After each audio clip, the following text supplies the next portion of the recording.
Hello, welcome to the ಚಿಂದೇವ್. ಇವತ್ತು ಹಾಗಲಕಾಯಿ ಪಲ್ಯ ಮಾಡೋದನ್ನ ಹೇಳ್ಕೊಡ್ತಾ ಇದ್ದೀನಿ. ಎಲ್ಲರೂ ಹಾಗಲಕಾಯಿನ ತುಂಬ ಡೀಪ್ ಫ್ರೈ ಮಾಡಿ ತಿಂತಾರೆ, ಇಲ್ಲ ತುಂಬ ಮಸಾಲ ಹಾಕಿ ಎಣ್ಣೆಲಿ ಕರ್ ತಿಂತಾರೆ. ಬಟ್ ಹೆಲ್ದಿ ಆಗಿರೋದ್ರಿಂದ ಇದನ್ನು ಯಾವ ಥರ ಮಾಡೋದು ನೋಡಿ, ತುಂಬ ಸಿಂಪಲ್. ಇಲ್ಲಿ ಮೇಲ್ಗಡೆ ತುಂಬ ತೆಗೆಯೋದು ಅವಶ್ಯಕತೆ ಇಲ್ಲ, ಬಟ್ ನಾನು ಸ್ವಲ್ಪ ತೆಗೆದುಬಿಟ್ಟು ಲೈಟಾಗಿ ಆಯಿಲ್ ಹಾಕ್ಕೊಂಡ್ಬಿಟ್ಟು ಅದನ್ನ ಫಸ್ಟು ಫ್ರೈ ಮಾಡ್ಕೋತಾ ಇದ್ದೀನಿ, ಸ್ವಲ್ಪ ಹಸಿ ಸ್ಮೆಲ್ ಹೋಗ್ಲಿಕ್ಕೆ ಅಷ್ಟೇ. ಆರೋಗ್ಯಕರ ಅಂತ ಹೇಳ್ಬಿಟ್ಟು ನಾವು ತುಂಬ ಮಸಾಲೆ ಹಾಕೋದು, ಎಣ್ಣೆ ಹಾಕಿ ಎಣ್ಣೆಲಿ ಡೀಪ್ ಫ್ರೈ ಮಾಡ್ತಿರೋದ್ರಿಂದ ಯೂಸ್ ಏನಿರಲ್ಲ.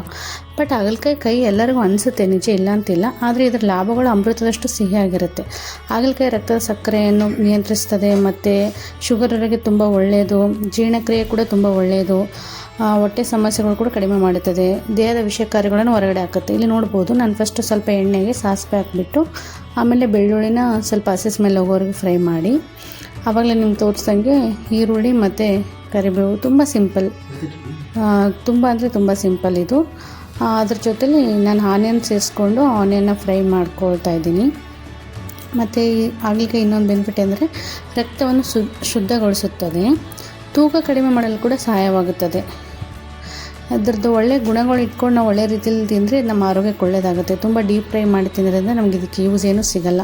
ಪ್ರೋಸೆಸ್ ನೋಡ್ತಿರೋ ತುಂಬ ಕಡಿಮೆ. ಆವಾಗಲೇ ನಾನು ಜಸ್ಟ್ ಫ್ರೈ ಮಾಡಿ ಇಟ್ಕೊಂಡಿರೋದನ್ನ ಹಾಕ್ತಾಯಿದ್ದೀನಿ. ನಾನು ತುಂಬ ಅಂದರೆ ತುಂಬ ತವ ಮೇಲೆ ಫ್ರೈ ಮಾಡಿಲ್ಲ, ಜಸ್ಟ್ ಹಸಿ ಸ್ಮೆಲ್ ಹೋಗೋರಿಗೆ ಅಷ್ಟೇ ಮಾಡಿದ್ದು. ಅದಾದಮೇಲೆ ಸ್ವಲ್ಪ ಖಾರ ಪುಡಿ ಹಾಕ್ಕೊಂಡ್ರೆ ಮುಗೀತು. ಮತ್ತು ಹಾಗಲಕಾಯಿಂದ ಚರ್ಮಕ್ಕೆ ಸಹ ಹೊಳಪನ್ನು ಕೊಡುತ್ತದೆ. ಕೈ ಇದ್ದರೂ ಆರೋಗ್ಯಕ್ಕೆ ತುಂಬ ಸಿಹಿಯಾಗಿರುತ್ತದೆ. ಇದನ್ನು ನಾವು ಹಾಗಲಕಾಯಿನ ಅನ್ನ ಸಾಂಬಾರು ಜೊತೆ ಆಗಲಿ, ರೊಟ್ಟಿ ಜೊತೆ ಆಗಲಿ ತುಂಬ ಅಂದರೆ ತುಂಬ ಒಳ್ಳೆಯದು.